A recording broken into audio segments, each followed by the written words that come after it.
everyone, another great day. So, nandito na naman tayo ngayon ulit para i-flex ko sa inyo yung random income ng mga random business partners natin na ginagawa ang business part-time man or full-time.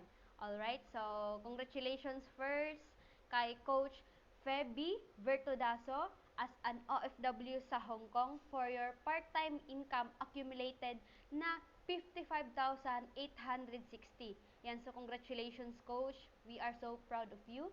And next, congratulations kay Coach Lloyda Alvarez as an OFW sa Hong Kong. Accumulated part-time income mo na 54,439.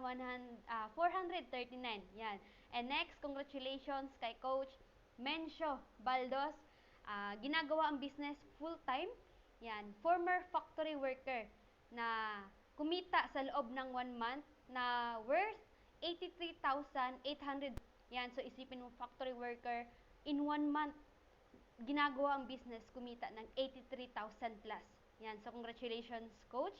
And next, congratulations kay Coach Josel Golchano, former employee din, na ngayon ginagawa ng full-time ang business. And for your 1 month income na 100,000 plus. Yan. Congratulations sa income mo na 128,088 pesos as a full-time na sa business. And next, congratulations kay Coach. Yan.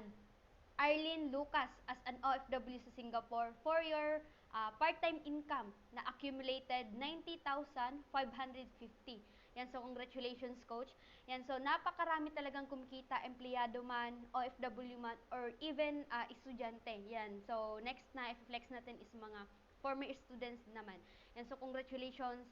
So kung ikaw makakapanood ng video na to and gusto mo rin kumita part-time na madadagdagan yung sahod mo, nagtatrabaho ka man, OFW ka man, estudyante, di ba? Or nasa bahay ka, pwedeng-pwede ka rin kumita. Maging part ka lang ng community namin and message me. Yan, i-message mo lang ako at ituturo ko sa'yo, papaliwanag ko sa'yo kung paano namin ginagawa itong trending na online business ngayon. Yan, so congratulations. This is Coach MG and see you on top. Happy business day!